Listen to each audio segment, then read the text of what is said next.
Bonjour, je suis Claire Gagnère et dans ce podcast, nous allons parler d'écoles alternatives, actives ou encore holistiques. Autant de noms nouveaux qui font appel à un mode d'éducation, on l'a compris, différent de l'école traditionnelle ou classique, comme nous l'avons pour la majorité d'entre nous connue. Là, en tout cas, on peut bien dire que c'est une école spéciale. Dans mon parcours de maman de 3 enfants et de femme d'entreprise, il me semble important d'agir pour demain. C'est pourquoi j'ai fondé l'école Olysée à Saint-Germain-en-Laye. Une école, vous l'aurez compris, alternative, ouverte à tous, mêlant maternelle et primaire. Moi, j'apprends à vivre avec d'autres personnes, à être avec des enfants et être avec les plus petits. Pour y voir plus clair et mieux comprendre ce mode d'éducation, chaque mois, j'invite à ce micro des experts avec qui nous aborderons des sujets de fond pour mieux comprendre cette nouvelle approche de l'apprentissage qui font de plus en plus d'adeptes. Bienvenue dans le podcast Olysée, une école pour la vie. Bonjour à tous. Nous allons commencer cet épisode sur l'éducation et les collaborateurs de demain avec un chiffre fort qui en dit long. 85% des emplois de 2030 n'existent pas encore. Pourtant, il est certain que les nouvelles soft skills ou intelligences relationnelles sont de plus en plus recherchées par les entreprises. On entend par là l'autonomie, la curiosité, l'esprit critique, l'agilité, la polyvalence, le vivre ensemble. Autant d'aptitudes que s'arrachent les entreprises. S'ajoutent à cela des carrières qui ne sont plus linéaires, des évolutions technologiques, des méthodes de travail qui évoluent en permanence. Tout cela pousse le monde du travail et par la même occasion les jeunes à s'adapter aux nouveaux paradigmes qui naissent. Alors, comment former les enfants à devenir des citoyens capables de s'épanouir dans un monde en mutation ? Qu'est-il important d'apprendre aux enfants ? Quelles aptitudes seront-ils amenés à développer ? À quoi doit préparer l'école ? Pour répondre à ces questions, j'ai le plaisir d'accueillir 3 invités à ma table. François Tadei. Bonjour François. Bonjour. Vous êtes biologiste, prospectiviste et écrivain. Docteur en génétique, directeur de recherche à l'INSERM, Institut national de la santé et de la recherche médicale, cofondateur et président du Centre de recherche interdisciplinaire, cofondateur des Saventuriers, École de la recherche et auteur du livre « Apprendre au XXIe siècle ». Jean-Luc Pérez. Bonjour Jean-Luc. Bonjour. Alors, vous êtes agrégé et diplômé de Normal Sup, professeur de sciences physiques au lycée Louis-le-Grand et sportif de haut niveau. Spécialiste du cyclisme d'endurance, vous avez remporté la Race Cross France en 2020 et en 2019, vous êtes devenu, avec Evan Stevenart, les premiers Français à remporter la Race Across America avec un nouveau record de 4940 km parcourus en 6 jours, 10 heures et 39 minutes. Jérôme Salté, bonjour. Bonjour. Vous êtes diplômé de Sciences Po Paris, cofondateur des éditions Playback et du Petit Quotidien, le premier journal quotidien pour enfants en Europe, co-inventeur des Incollables, l'un des jeux éducatifs les plus vendus au monde, co-auteur d'Apprendre à apprendre et de Changer le collège, c'est possible. Vous coordonnez l'ouverture du premier collège public alternatif expérimental à Mantes-la-Jolie, qui accueillera 600 élèves en septembre 2021. Nous allons commencer par la curiosité. Sommes-nous tous nés chercheurs ? Je reprends une phrase de vous, François. Dans votre livre « Apprendre au XXIe siècle », vous dites que nous sommes tous nés chercheurs et que notre environnement peut développer le potentiel de chercheur qui est en nous. Tout au long de la vie, nous devons être tournés vers le questionnement, car nous vivons dans un monde où la connaissance joue un rôle plus important que jamais et où nous avons besoin de créer de nouvelles connaissances et de trouver de nouvelles solutions. Vous dites que la curiosité est la principale qualité du XXIe siècle. Est-elle valorisée à l'école ?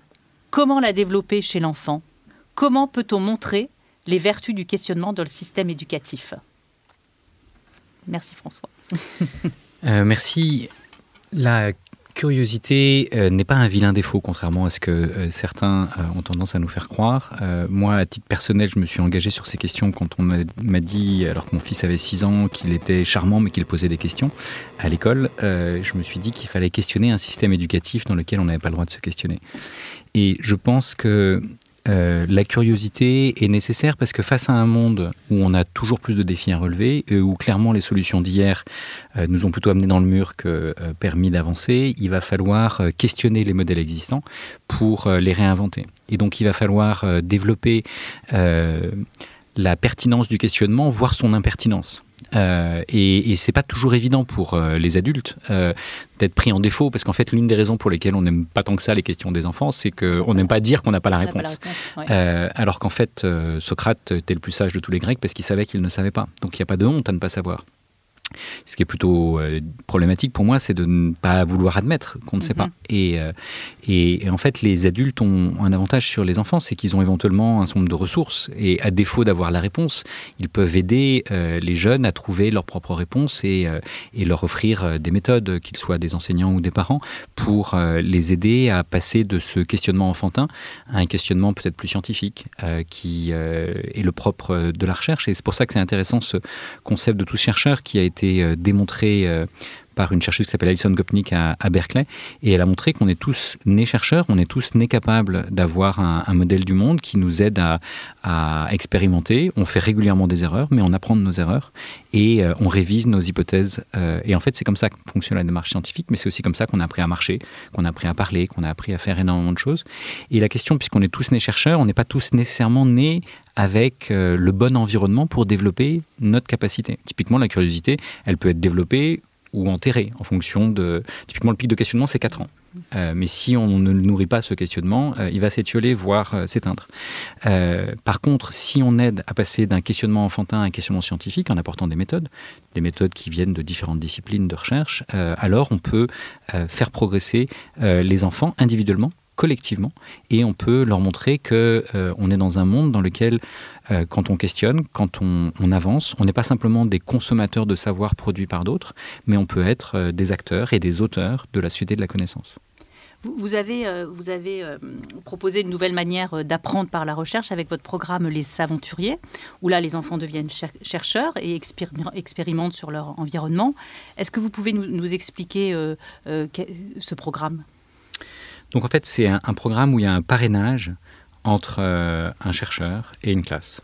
Et l'enseignant ou l'enseignante fait évidemment le lien entre le questionnement des enfants et le chercheur. Le chercheur n'est pas là pour donner des réponses, mais pour offrir des méthodes. Et pour dire, c'est des bonnes questions et peut-être qu'on peut les affiner, peut-être qu'on peut essayer de réfléchir à comment est-ce qu'on pourrait chercher des réponses ensemble. Et à la fin de l'année, donc il développe progressivement tout un tas d'aspects du parcours scientifique dans lesquels on fait des hypothèses, on fait des expériences, on analyse ses résultats, on partage, on documente, on regarde ce que d'autres ont fait avant nous. Et à la fin de l'année, ils sont invités à faire une présentation dans un congrès Saventurier, un congrès de jeunes chercheurs, dans lequel on a des bouts de choux de 4 ans ou des lycéens qui sont sur scène et qui racontent leur expérience et leurs découvertes. Et on a par exemple récemment eu des enfants de 8-10 ans qui ont travaillé avec une chercheuse de l'INRIA et qui ont gagné un prix qui était dans un concours organisé par une fondation, qui était un prix ouvert aux chercheurs adultes. Et ces enfants ont gagné parce qu'ils avaient essayé d'imaginer comment est-ce qu'un aveugle pourrait bénéficier de la technologie pour essayer de mieux s'orienter dans un environnement qui n'a pas été conçu pour eux. Incroyable. Jérôme, je me tourne vers vous. Est-ce que le programme des Saventuriers vous inspire pour votre futur collège expérimental, alternatif, pour réveiller le chercheur qui est en nous ? Oui, mais tout ce que vient de dire François est très important pour ce qu'on essaye de faire à Mantes-la-Jolie, au moins sur un aspect crucial qui est l'aspect de la méthode. La première chose finalement qu'il faut apprendre, c'est apprendre à apprendre. Les connaissances elles-mêmes, on peut toujours les apprendre, elles sont largement disponibles. Donc le fond de l'affaire, c'est apprendre à apprendre. Et la première chose, quand on se pique d'enseigner ou de réfléchir à ce que c'est qu'apprendre, c'est que on n'apprend pas quand on n'a pas envie d'apprendre. Et on ne peut pas enseigner en répondant à des questions que les enfants ne se posent pas. Alors si, bien sûr, on peut, si on ne s'adresse qu'aux 20% des élèves qui sont faits pour l'école et qui apprendraient dans n'importe quelle condition, toujours, n'importe comment, puisque de toute façon, ils sont faits pour ça. Mais les autres, non. Et donc les autres, il faut en effet partir de leur curiosité, pas seulement, comme l'a dit François, parce que la curiosité, c'est une qualité essentielle au XXIe siècle, mais aussi parce que c'est la clé pour apprendre. Et le programme des Saventuriers, par exemple, est excellent pour ça, parce que, en effet, on part toujours des questions des enfants, pas avec la préoccupation de leur donner les réponses, mais avec la préoccupation de les emmener sur le chemin qui leur permet de trouver, alors, des réponses. L'une des clés, c'est aussi la créativité. Parfois, les réponses, elles ne sont pas sur la table. Parfois, il faut aller les chercher, les inventer. Parfois, il faut mettre un petit peu de poésie dans la réponse et pas uniquement la prose des faits. Et puis, il y a une autre chose que j'aime beaucoup dans ce programme-là et dans la manière dont François aborde les choses, c'est que, au fond, en s'engageant dans un projet, en mêlant les disciplines, les connaissances au service de ce projet, c'est là en fait qu'on comprend la complexité du monde et c'est là où on arrive à donner du sens à ces apprentissages et donc finalement à apprendre vraiment. Et là, on est au niveau du collège, donc c'est des jeunes finalement, ouais, qui ont eu un parcours scolaire déjà depuis tout petit. Comment vous allez intégrer ce concept apprendre à des jeunes qui finalement ont peut-être un passé scolaire différent, des façons d'apprendre différentes Oui, il faut bien démarrer. Ouais. À un moment, c'est pas parce qu'ils ont démarré dans un registre déjà, standard ou qu'ils n'ont pas des habitudes qu'il ne faut pas essayer de les emmener sur un autre terrain avec d'autres manières de faire, d'autant que les habitudes qu'ils ont ne sont pas incompatibles avec celles qu'on va essayer de leur donner. Il faut simplement, là encore, partir d'ailleurs de ce qu'ils sont et même d'ailleurs de ce que chacun est. Je pense que l'une des clés, c'est d'arrêter de considérer qu'on a en face de nous des groupes homogènes. Au collège de Mantes-la-Jolie, il n'y aura pas 600 enfants, il y aura 600 fois un enfant, un élève, un jeune, qui a son projet ou son absence de projet, qui a ses facilités, ses difficultés, ses traumatismes, ses envies, ses désirs. Et je pense que l'une des clés, c'est d'être capable d'accompagner chacun sur le chemin de ce qu'il considère, lui, comme étant sa réussite. D'accord. Alors, Jean-Luc, je me tourne vers vous maintenant. Vous êtes professeur de physique au lycée Louis-le-Grand. Alors, que faites-vous pour nourrir la curiosité de vos lycéens ? Alors, je rebondis sur déjà les propos de François et de Jérôme, auxquels que j'adhère, parce qu'en fait, la curiosité, en effet, ça doit être une qualité. Il ne faut surtout pas l'éteindre. Il faut la guider, l'accompagner. Certes, la curiosité à 5-6 ans, même si je ne vais pas faire de différence, mais moi, on a des lycéens, donc ils ont fini le collège, ils arrivent. Et je suis d'accord qu'il nous faut des élèves encore qui rentrent au lycée curieux. Également, comme a dit Jérôme, quand on a une classe de 40 élèves, c'est 40 fois 1. Il faut respecter cette différence et que chaque élève a, entre guillemets, sa propre curiosité. À Louis-le-Grand, qui est un lycée d'excellence, on se doute bien que les élèves qui arrivent en seconde aiment le travail, aiment apprendre, aiment écouter, s'informer. Donc on n'a pas trop à stimuler les élèves, on n'a pas trop à les pousser. Alors on va chercher à canaliser, parce que pour moi, la curiosité, souvent, ça va avec du dynamisme, ça va avec de la passion. Alors après, il faut que ça rentre.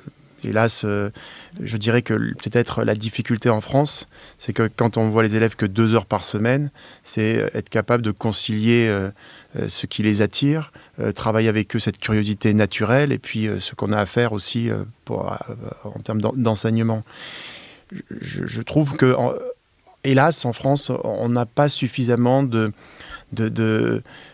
plage horaire pour garder les élèves, avoir un moment vraiment de liberté, parce que c'est souvent là où ils s'expriment le mieux. Oui. Hélas, la structure scolaire, par moment, enferme trop. Alors, nous développons un projet de classe sans notes. Oui, alors j'ai vu ça, effectivement, c'est assez incroyable, non ? Surtout à Louis-le-Grand. Exactement. Donc, nous avons... Alors, cette classe sans notes fonctionne en semestre, avec un semestre de classe sans notes et un semestre de classe avec notes à partir de janvier, qui est la bascule. Et quelque part, dans cette phase de classe sans notes, on peut favoriser l'apprentissage des méthodes, l'encadrement, écouter les élèves, rebondir. Moi, en ce qui me concerne en physique, dans ma discipline, j'utilise la curiosité comme tremplin pour commencer mon cours.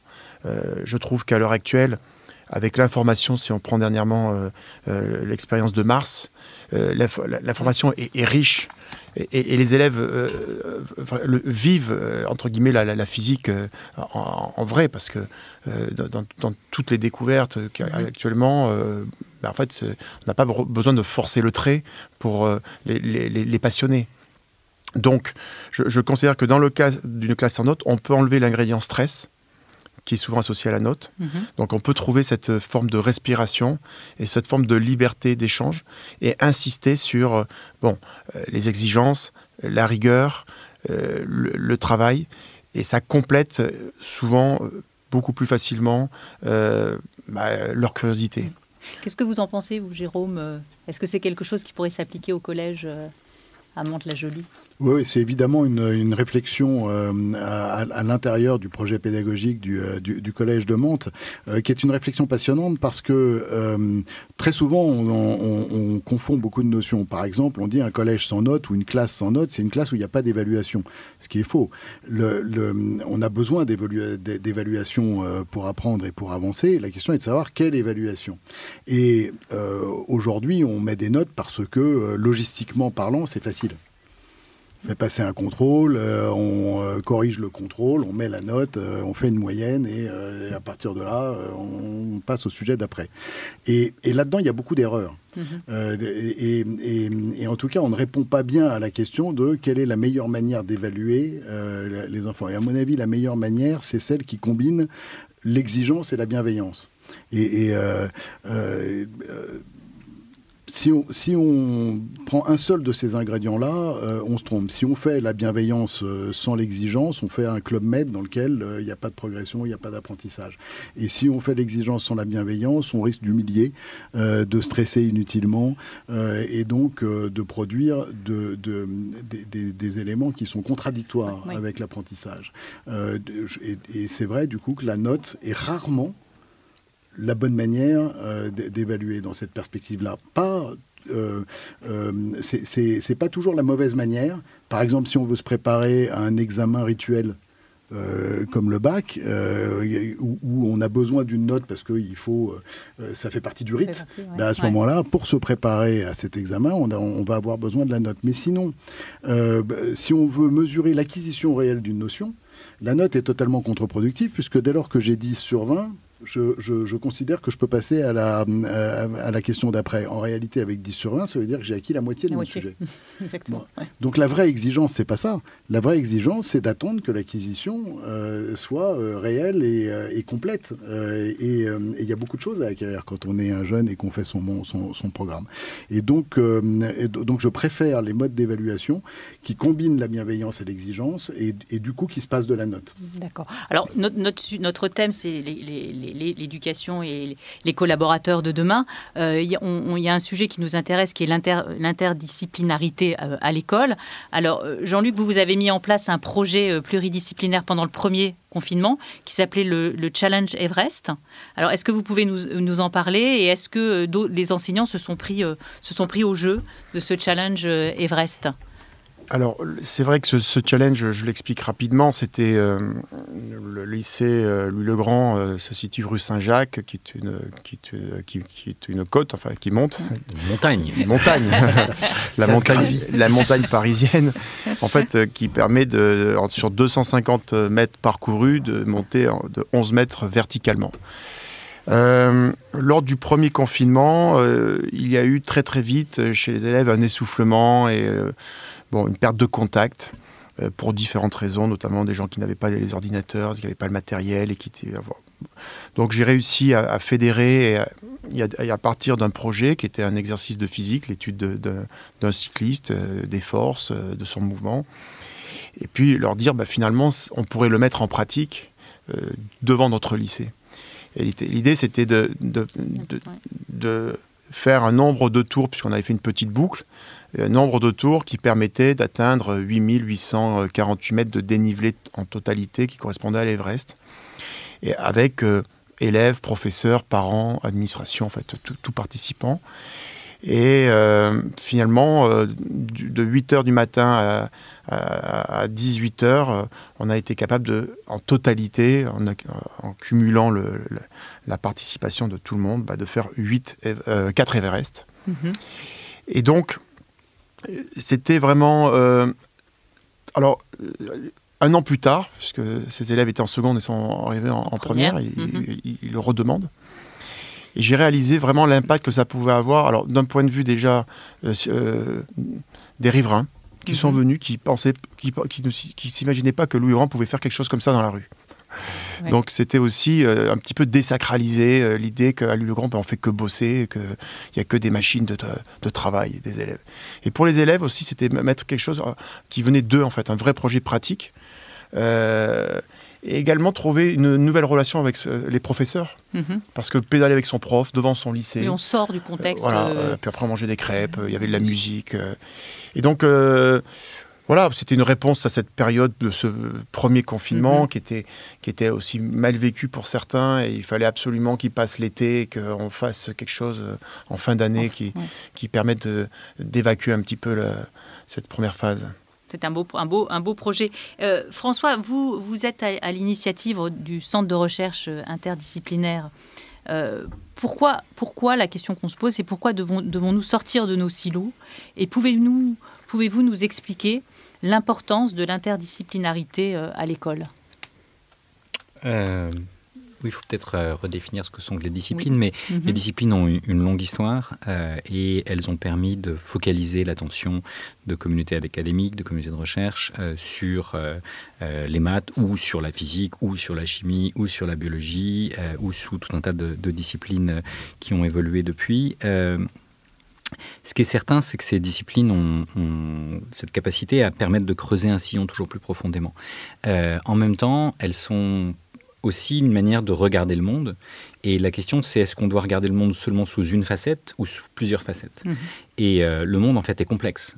Et si vous regardez gravir l'Everest ou la rue Saint-Jacques, vous avez plein de disciplines. Vous avez éventuellement de la physique, mais vous avez de la sociologie, vous avez y compris de l'architecture, vous avez de l'urbanisme, vous avez tout un tas de disciplines, de l'histoire. Enfin, on peut apprendre plein de choses, rien qu'en se promenant dans différents endroits. Et donc, pour comprendre la complexité du monde, on a besoin du regard de différentes disciplines. De même que pour comprendre un point de vue sur une situation humaine, un tant soit peu complexe, on a besoin du point de vue de tous ceux qui sont autour de la table.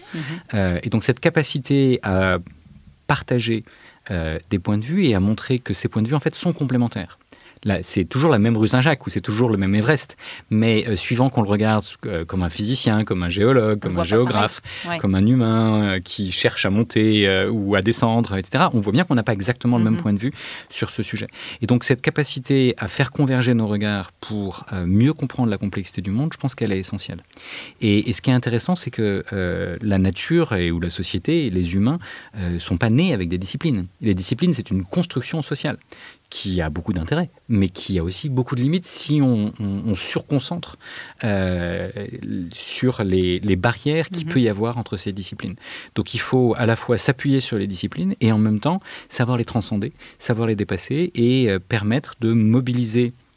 Typiquement, vous voulez comprendre la pandémie. La pandémie, c'est un peu de virologie, c'est de l'immunologie, c'est de la sociologie, c'est de la psychologie, c'est de la géopolitique, c'est de l'économie, c'est tout ça à la fois. Et puis, c'est du vécu des uns et des autres, ça peut être du stress, ça peut être énormément de choses. Donc, on voit bien que si on veut comprendre ces sujets, si on veut résoudre la crise climatique, par exemple, là aussi, c'est pas juste un problème de physique, même si c'est aussi de la physique. Et donc, il va falloir systématiquement intégrer ces regards pour co-construire ensemble des solutions pertinentes. Jérôme, est-ce que vous êtes d'accord avec François donc, sur ce besoin donc, de travailler ensemble là, pour mieux comprendre la complémentarité des divers regards sur le monde? Quelle est la place de l'interdisciplinarité dans le programme de Mantes-la-Jolie? Et j'aimerais aussi qu'on parle des 1000 savoirs essentiels. Est-ce que vous allez les mettre en avant à Mantes-la-Jolie? Oui, mais c'est lié d'ailleurs. Donc la place de l'interdisciplinarité, elle est maximale. En fait, je pense qu'il faut repartir à l'objectif qu'on poursuit. Quand on se lance dans un projet d'éducation, quel est l'objectif ? En fait, c'est bizarrement une question qu'on se pose assez rarement. Et du coup, quand vous interrogez, je ne sais pas si Jean-Luc me contredira ou pas, mais quand vous interrogez un prof un peu à brûle-pourpoint sur quel est son objectif, comme il n'a pas une réponse toute bien préparée, il dit mon objectif, c'est de faire le programme. C'est-à-dire, c'est de transmettre mon savoir dans ma discipline telle qu'elle est saucissonnée en fonction du niveau auquel je me trouve. Donc, si je suis... c'est pas mon objectif. Non, mais... Moi, je veux dire, mon objectif, c'est bien vivre avec mes élèves et laisser une sorte d'héritage. Alors, c'est ça qui est passionnant, c'est que évidemment, dès qu'on sort de cette réponse un petit peu standard et étriquée, on arrive tout de suite à une réponse qui, elle, va être humaniste. Et qui va être exprimée en termes de... au fond, en termes de bonheur. Si on veut caricaturer la chose. À tel point d'ailleurs qu'en travaillant avec les profs à Mantes-la-Jolie sur quel est l'objectif qu'on poursuit, on a établi que cet objectif, c'était former des citoyens autonomes, responsables, entreprenants et épanouis. Oui. Ce qui est nous, ce qu'on appelle un peu la finalité. C'est la finalité, exactement. C'est la finalité. Dès lors qu'on dit ça, on voit bien que les disciplines sont utiles, comme vient de le dire François, mais elles sont utiles à l'intérieur comme un moyen permettant, parmi d'autres moyens d'ailleurs, d'atteindre cet objectif. Et donc, il faut, à mon avis, absolument réfléchir comme ça dès le départ, de telle sorte que les disciplines utiles prennent et gardent leur sens, et que ce soit d'ailleurs un sens compréhensible par les jeunes. Parce que les jeunes ne comprenant pas le sens de ce qu'ils font, aujourd'hui, ils ne le font pas. Ils le font pas. Donc on est, à mon avis, sur un point qui est très important. Ensuite, les 1000 sujets essentiels, ils découlent de ça. C'est-à-dire, qu'est-ce qu'au fond, il est très important de savoir ? C'est pas le contenu des programmes saucissonnés niveau par niveau, discipline par discipline. Mais alors, qu'est-ce que c'est ? Donc, on s'est lancé dans un travail pour essayer de réfléchir à ce sujet-là. Un travail qui s'est un peu inspiré des travaux d'Edgar Morin quand il a écrit un bouquin, alors absolument crucial à mon avis, qui s'appelle « Les 7 savoirs essentiels à l'éducation du futur ». Et c'est d'ailleurs des travaux qui ont servi à l'élaboration ensuite de ce qu'on appelle maintenant le socle commun de connaissances, de compétences et de culture. Socle commun qui est un document absolument remarquable, produit par l'Éducation nationale, qui justement, lui, produit du sens et appelle les disciplines au service de ce sens. Donc on a fait, nous, notre travail de notre côté, et il se trouve qu'on a abouti à 1 millier de sujets qui nous semblaient très importants de maîtriser pour comprendre le monde. D'accord. Donc c'est ça que vous appelez le... Et c'est ça qu'on appelle les 1000. Ça nous arrange parce que ça permet de faire un petit clin d'œil à Rousseau.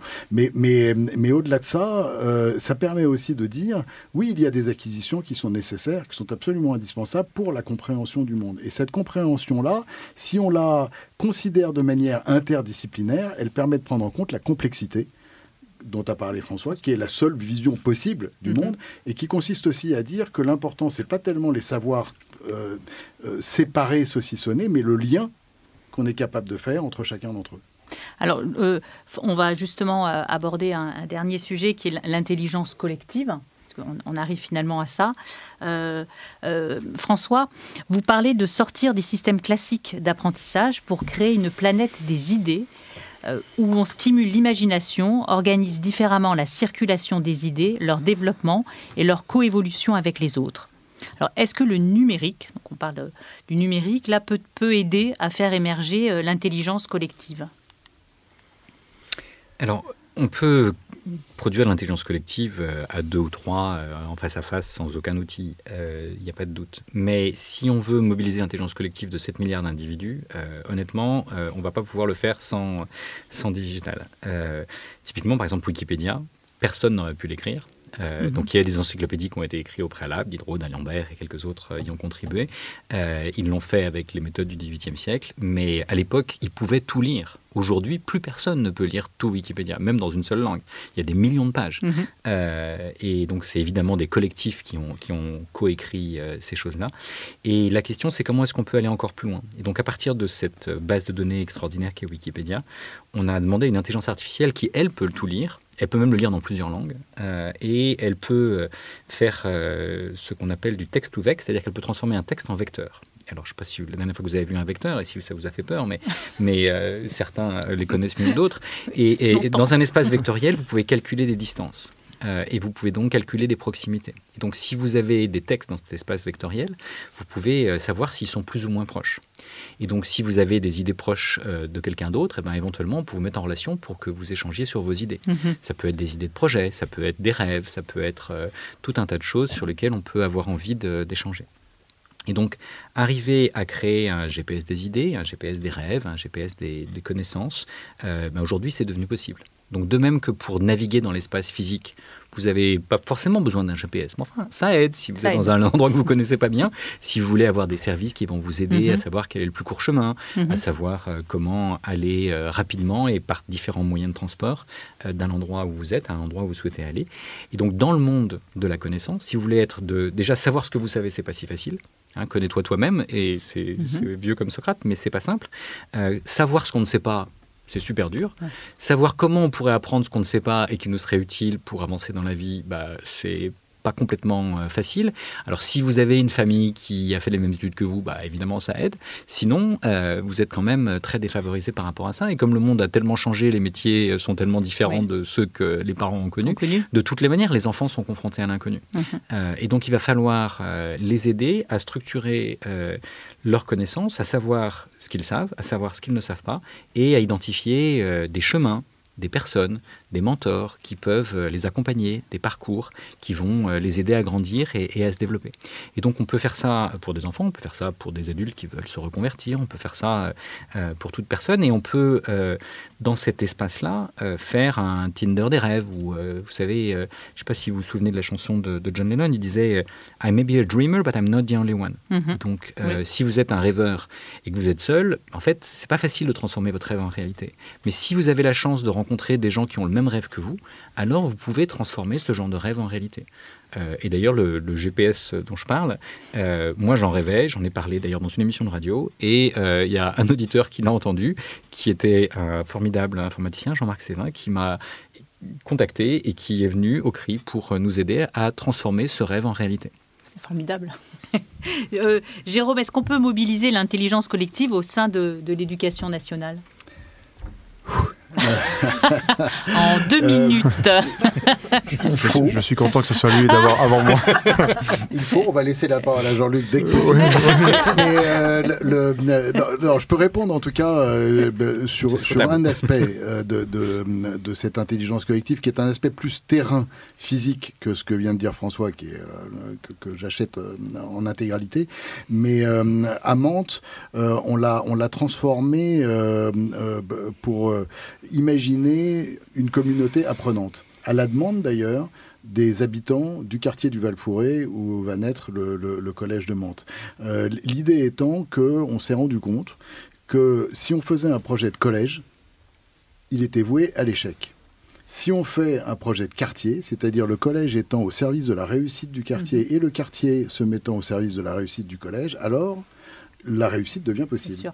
Et du coup, il y a l'espoir est de faire naître une communauté de gens qui partagent le même objectif. Cette communauté étant les jeunes, les profs, les agents adultes de l'établissement, les éducateurs, les clubs sportifs, les entreprises, les parents. Et finalement créer une forme d'intelligence collective de terrain qui n'est pas celle du vaste GPS des 7 milliards d'individus, même si celle-là aussi pourra être mobilisée par les moyens du numérique qui sont très présents dans le collège. Mais cette idée de communauté apprenante, sur laquelle François a beaucoup écrit, est une idée qui est venue, bizarrement d'ailleurs, très naturellement, dans le travail sur le projet de collège de Mantes. Donc oui, je pense que c'est une forme d'intelligence collective. Alors Jean-Luc, comment peut-on favoriser davantage la coopération et l'échange d'expériences entre les écoles ? Est-ce que je crois que vous avez des expériences avec des écoles à l'étranger aussi ? Est-ce que c'est par le biais de concours, d'innovation ? Est-ce que c'est au niveau national, international ? Comment on peut... Alors, juste pour rebondir un petit peu là, en fait, sur les notions déjà aussi d'intelligence collective, puisqu'on en parle beaucoup et au ministère de l'Éducation, ils sont très portés sur cette question. Moi, ça me dérange. En fait, les deux mots me dérangent, c'est-à-dire intelligence et collective. C'est-à-dire que parce qu'à l'heure actuelle, j'ai écouté et bu les paroles de François. Hein, c'est une sacrée analyse. Que j'ai découvert là en direct. Mais en fait, je suis plus sur le terrain aussi. C'est-à-dire que je pense que à l'école, il faut absolument essayer de regrouper des pôles d'intérêt, des projets à travers le sport, la musique, le théâtre, etc., qui rassemblent. Parce que, quelque part... on est passé maintenant dans des classes où les effectifs ne sont plus de 25 ou de 30. Donc le mot collectif, de nos jours, on a des effectifs en classe de seconde de 40 environ. C'est énorme. Ouais. C'est énorme. Ouais. Et on le voit, sur ces 40 élèves, on en a quand même au moins 10 qui sont très discrets, qu'on ne va pas entendre de l'année. Donc, il faut faire émerger, c'est vrai, des projets concrets qui permettent de faire profiter à tout type d'élèves. Alors, à Louis-le-Grand, pour rebondir ensuite sur les échanges, on a toujours eu... Louis-le-Grand, c'est un établissement qui est né en 1650, qui a une longue tradition et qui s'est toujours porté sur l'ouverture. On a la chance que ce soit un lycée et classe prépa, donc il y a un internat, et c'est une vraie cité scolaire, voire une cité internationale. C'est-à-dire que le lycée est ouvert jusqu'à 22h, les élèves rentrent, sortent. Comme un campus. C'est un campus. Ouais. C'est-à-dire c'est-à-dire que la cantine est ouverte le soir, le matin pour le petit déjeuner, on voit les internes, les salles sont ouvertes pour que les élèves puissent travailler. Quand il fait beau, on voit 21h des élèves dans la cour en train de réciter, de discuter, d'échanger. Donc c'est quand même quelque chose d'unique presque. Tous les établissements n'ont pas cette forme d'ouverture, de liberté et de fonctionnement que permet Louis-le-Grand, en plus en étant dans le quartier latin. Et en plus, en effet, il y a beaucoup de connexions avec des lycées africains, anglais, européens. Donc, à Louis-le-Grand, on parle beaucoup de langues. Et ça favorise chez l'élève, encore une fois, l'envie d'apprendre différemment. Parce que quand vous accueillez un camarade roumain, bulgare, du Congo, il vient avec... sa culture, ses habitudes, sa tradition. Et même nous, professeurs, on apprend. C'est-à-dire que pour moi, c'est constamment un apprentissage. Quand je découvre un élève qui parfois, et c'est ça, qui parle à peine le français, mais qui est capable de communiquer avec des termes scientifiques, qui est capable de résoudre un exercice, pas capable de l'expliquer, mais quelques mois après, il est capable de l'expliquer. Donc on peut mesurer aussi les techniques qu'utilisent ces élèves pour apprendre vite, très bien. Et pour nos élèves français de Louis-le-Grand, parce que je dis français, parce que Louis-le-Grand s'ouvre énormément aussi à toutes les régions. Donc beaucoup de provinciaux. Oui, ça ne reste pas parisien. Exactement. Donc c'est vraiment un mélange et melting pot très enrichissant. Et nous avons établi, alors on a eu des projets comme ça où on a monté des structures scolaires à l'étranger, où on a été confronté on a été mis en compétition avec d'autres pays comme les États-Unis, mais on a toujours en fait appris et on s'est rendu compte que la tradition française était reconnue dans le monde et désirée. D'accord. Justement, il y a en ce moment l'actualité. On est en pleine. Le bac approche. Alors, on va poser la même question à tous les trois. Donc, à quelques semaines du bac, que pensez-vous de cet examen traditionnel, François? Oh non, je vais laisser les autres répondre. Jean-Luc. Alors, moi, je le vois comme...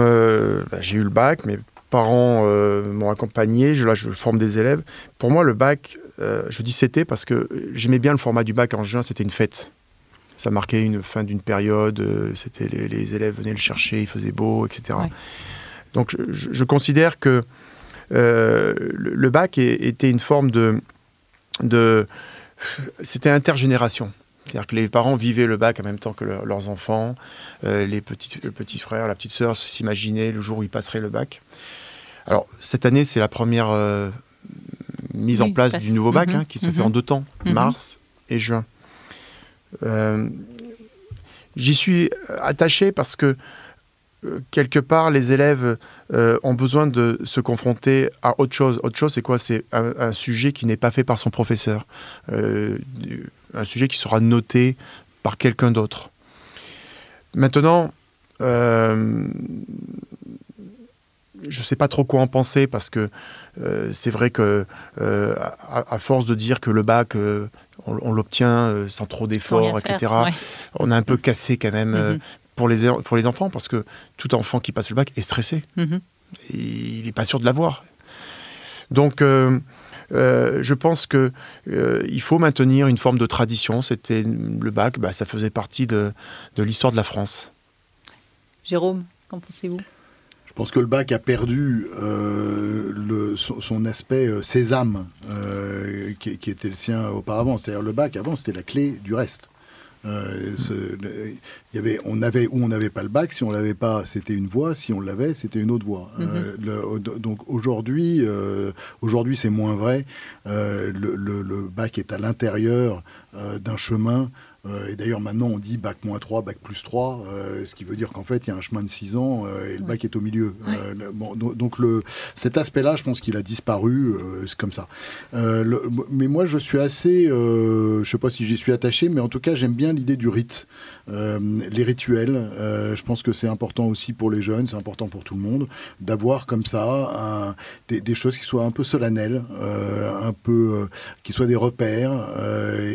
Donc, je pense qu'on peut, de manière totalement décrispée, garder un repère en faisant attention à ce qui coûte pas trop cher et à ce que ce soit pas une usine à gaz monstrueuse, mais sinon c'est un repère que je trouve correct et j'y suis pas du tout opposé. D'accord. Merci à tous les trois. François, vous voulez pas rajouter Si, je peux répondre, mais je voulais laisser mes petits camarades répondre pour voir... Vous voulez qu'on essuie les plâtres pour voir ce qu'ils allaient dire. Moi, je suis assez d'accord avec ce que vient de dire Jérôme. C'est-à-dire que je pense que toute communauté humaine a des rituels. Donc, c'est utile. Et les rituels de passage d'un âge vers un autre, c'est probablement quelque chose de suffisamment fondamental pour être assez universel. Et simplement, on voit bien qu'il y a une grande diversité dans ces rituels à travers les époques et les lieux. En France, l'an dernier... pour cause de pandémie, c'est un rituel dont on s'est passé. Donc on voit bien qu'il n'est pas immortel, même si on a tendance à y être attaché pour tout un tas de raisons, ne serait-ce que parce qu'au moins pour ça d'entre nous, on l'a passé avec plus ou moins de bonheur et ça nous a laissé plus ou moins de souvenirs et on a l'impression que nos enfants doivent avoir les mêmes rituels que nous. Donc il y a quand même pas mal de conservatisme assez généralement dans le système éducatif. Je ne dis pas que c'est un syndrome de Stockholm, mais il y a quelque chose de cet ordre quand même où on retransmet ce qu'on a subi. D'ailleurs, on dit qu'on a été sanctionné quand on a réussi ses études, on est sanctionné par un diplôme. C'est quand même très très particulier. Oui, c'est particulier, oui. On a un vocabulaire quand on y pense qui d'un point de vue psychanalytique, à mon avis, dit énormément de choses. Mais est-ce qu'il y a d'autres rituels à inventer ou d'autres manières de sanctionner ou plutôt valoriser un parcours? Je pense que, par exemple, le grand oral est un exercice assez différent de ceux des générations précédentes. Donc, on voit bien que même le bac est capable d'évoluer. Donc, c'est pas impossible. Et puis, mais est-ce qu'on doit présenter la compréhension d'un programme et honnêtement, les notes qu'on a au bac ne servent plus à rien. Parce que toutes les affectations, elles sont sur Parcoursup, sur des choses qui sont faites bien avant. Donc on voit bien que, de toutes les manières, ce rituel de passage n'est plus qu'un rituel, mais il n'y a plus grand-chose, il n'y a plus beaucoup d'enjeux, sauf à échouer, ce qui arrive à des gens très bien. C'est arrivé à un de mes neveux très récemment, donc je sais que c'est pas gagné, quoi. Bon, alors c'est en partie parce qu'il n'avait pas forcément eu la motivation nécessaire. C'est pas du tout ses capacités que je remets en cause. Mais donc on voit bien qu'il y a quand même des questions par rapport à ça. Mais qu'est-ce qu'on devrait présenter au monde au moment de ce rite de passage. Peut-être qu'on peut s'interroger, on peut présenter un grand oral, c'est une manière de faire. En lycée professionnel, on est en train de réfléchir à la notion de chef-d'œuvre. D'accord. C'est une notion intéressante. Oui. On voit bien que on a réalisé quelque chose qu'on a envie de présenter au monde, on a envie de défendre ses idées, on a envie de raconter ce sur quoi on s'est impliqué et puis éventuellement ce sur quoi on se projette par la suite. Ça me semble être un exercice un peu moins formaté, un peu plus personnel, un peu plus qui nous amène à grandir. Et je pense que, moi j'aime bien un des mots de Michel Serres où il disait que l'autorité c'est ce qui fait grandir. Je trouve que avoir des choses qui nous font grandir à la fin de nos études, en l'occurrence scolaires, ça me semble quelque chose d'intéressant. Est-ce que c'est le rituel que nous avons subi ou est-ce que c'en est d'autres ? Je pense que ça serait intéressant d'essayer de co-construire et régulièrement de se poser la question et puis de la poser y compris aux jeunes, avant et après. Et essayer de réfléchir sur ce qui est vraiment nécessaire pour dans le monde qui est le nôtre, qui est un monde plein d'incertitudes où les métiers sont à inventer. On pourrait leur demander par exemple de nous dire quel est le métier de leur rêve et comment ils l'inventeraient. S'il n'existe pas encore, ça serait une autre épreuve.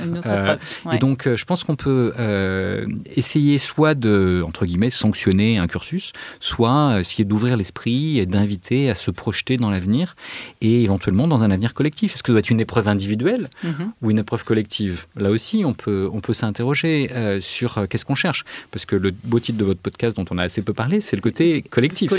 Est-ce qu'on cherche à promouvoir l'individualisme et la compétition, essentiellement basée sur les savoirs d'hier, ou est-ce qu'on est invité à collectivement prendre les défis d'aujourd'hui et co-construire le monde de demain. Et donc on voit bien ça dépend vraiment de la philosophie qu'on a. Donc je crois qu'il y aura toujours des rituels, mais je ne suis pas sûr qu'ils aient exactement la forme qu'ils ont eue à notre génération. Et d'ailleurs, ils ont déjà évolué. Et donc, je pense qu'ils continueront à évoluer. Ça va évoluer encore. Vous vouliez rebondir sur le grand oral, Jérôme ? Oui, ou en tout cas sur la nécessité qu'il y a de réinventer l'épreuve. Je vous livre une petite expérience personnelle. J'ai repassé le bac en candidat libre il y a une dizaine d'années pour voir ce à quoi étaient confrontés nos jeunes élèves. Alors j'étais très stressé, comme le disait Jean-Luc, c'est-à-dire que parce que je voulais le réussir quand même. Donc j'étais stressé, je l'ai repassé, et je l'ai repassé avec des nouvelles épreuves, et grosso modo des choses auxquelles je ne comprenais pas rien. Et sur des sujets que j'avais pas travaillé, ou même peut-être jamais travaillé, mais en tout cas depuis 40 ans. Et je l'ai eu. Et je l'ai eu pourquoi ? Parce que je maîtrise la méthode d'une certaine manière. Je maîtrise la langue et je maîtrise la règle du jeu. Et du coup, ça me permet d'avoir la mention bien à un examen dont les épreuves me sont étrangères, pour la plupart. Et j'ai quand même été frappé par ça, c'est-à-dire je me suis dit finalement ce qu'on sanctionne c'est quelque chose qui n'est pas la réalité des besoins, du vrai travail, de ce qui devrait être attendu des jeunes. Donc je suis vraiment d'accord avec François pour dire que gardons un rituel mais en le redéfinissant pour être plus à la hauteur des enjeux du XXIe siècle. Et puis préparer les collaborateurs de demain. Merci beaucoup à tous les trois. Maintenant, on va passer la parole à Chase, puisque nous avons dans chaque podcast la chronique de Chase. Donc Chase, bonjour. Donc vous êtes en charge de la communication à l'école au lycée. Et vous avez donc dans notre émission l'habitude de répondre aux questions les plus fréquentes que se posent les parents sur donc les écoles alternatives, puisque c'est le sujet général de nos podcasts. Alors, voici la question d'un parent qui a assisté à la réunion d'information de l'école au lycée. Il se demandait pourquoi est-ce si important de commencer la journée d'école par une réunion. Merci Claire. À l'école au lycée, chaque matin, on commence la journée avec une réunion. Traditionnellement à l'école, dès l'arrivée des enfants, les cours débutent directement. Ici, nous prenons 30 minutes pour se donner des nouvelles et organiser notre emploi du temps. La réunion du matin permet à chacun de déverser ses frustrations, ses envies, ses rêves avant de commencer sa journée. Chaque membre du groupe, adulte ou enfant, annonce, informe, questionne, propose et critique. Cette réunion quotidienne est aussi le lieu où naissent les idées et s'organisent les projets des enfants. C'est l'indispensable moment où le groupe se resserre, se perçoit, se structure et s'organise. Alors que se passe-t-il et que se dit-il pendant ces réunions ? Les enfants se réunissent en demi-cercle dans le coin regroupement. Chacun à leur tour, ils prennent le lead de la réunion, qu'ils aient 6 ou 9 ans. On commence par les nouvelles, chacun dit ce qu'il a fait à la maison. Ensuite, on traite les points qui sont inscrits sur la feuille d'inscription. L'animateur accompagne et veille sur la prise de parole de chacun. On parle des joies, des incompréhensions et des tensions en lien avec le fonctionnement de la classe. Quand il y a un désaccord, les enfants alternent pour donner leur avis, proposer des solutions et prendre une décision ensemble. L'animateur synthétise, fait avancer la discussion et recentre sur le sujet débattu si besoin. On termine avec le plan de travail de la classe pour suivre l'avancement des projets. Et au fur et à mesure, on inscrit les décisions sur le plan, projetées sur le mur. Alors, qu'est-ce que ça apprend aux enfants ? Lors des réunions quotidiennes, on apprend à prendre la parole, à communiquer, à débattre, à convaincre et à évaluer la pertinence des arguments. C'est le lieu où émergent les décisions qui gouvernent la vie du groupe.